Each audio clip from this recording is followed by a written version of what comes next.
United States has now overtaken Russia as the largest producer of natural gas. And just the increase in U.S. oil production since 2008 is greater than the output of 9 of the 13 OPEC countries. For Washington, this unconventional revolution has been a major plus. Indeed, it has been the most dynamic development, the most positive development in the U.S. economy since the recession began in 2008.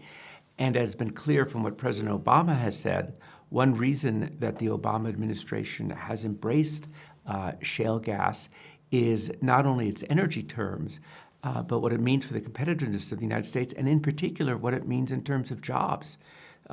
Since in 2012, over 2 million jobs were the result of this unconventional revolution, and that number might hit 3.5 million by 2020. Another impact, which really was not anticipated, is that, lo and behold, it's helping the United States achieve its Kyoto and its climate change objectives, because U.S. Carbon emissions, CO2 emissions, are now back to the level of 1994. And obviously there are policies at work, there's changes in the economy, but a very big part of that has been natural gas taking the place of coal in electric generation, which has been one of the other notable developments of the last few years as you have this abundant, inexpensive natural gas. One of the things that the Europeans need to do as they consider this is become more realistic about shale gas development. It's so striking that there is this wall of emotion and passion around the subject with no experience. And if you look at the United States, which is highly regulated in terms of its environment, there are a series of environmental issues that need to be managed. They're largely being managed. They require best practices in terms of technology, best practices in terms of regulation. But there's so many myths that are kind of disconnected from the reality of it. And I think that part of Europe needs to look at this in a more clear-eyed way.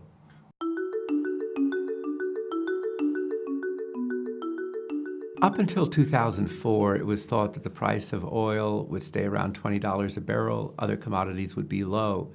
And then something very dramatic happened in the world economy, which was the emergence of the emerging nations onto a scale where their consumption, their growth of middle class, their economic growth really transformed these markets. And that, along with some disruptions, is what sent prices up so dramatically. And when you look back at it, you say, well, prices had to go up because of this whole almost unexpected pressure, because companies had not been investing on the basis people didn't see it coming on this scale, and they had to play catch up. And so prices went up, and that it led to greater efficiency, as well as bringing on new supplies that would not and could not have come on at $20 a barrel. So if we look at now at a global economy that in 2 decades or so could be twice as big as it is today, or maybe 2.5 decades, whatever it is, and you have this huge demographic, socioeconomic change, this rising incomes, that means a lot of demand for resources. And the result of that is going to be that these resources are going to be used more efficiently.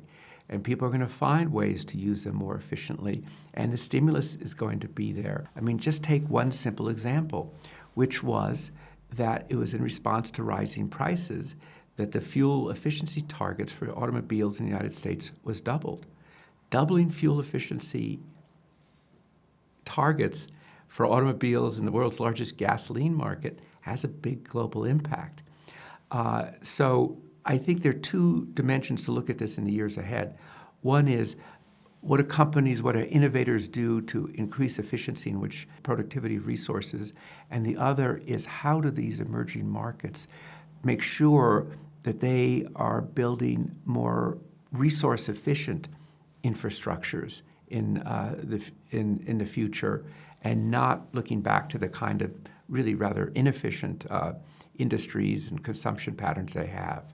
And I think that when you look out and you see that this growth in the middle class, you say that is really a huge challenge, not just for the world economy in general, but is really a challenge for the resource industries in terms of supplying them. And that means that we're going to have to see an increase in productivity, and it will come about, it will be driven by the markets, by the reality of supply and demand, which are two very powerful forces.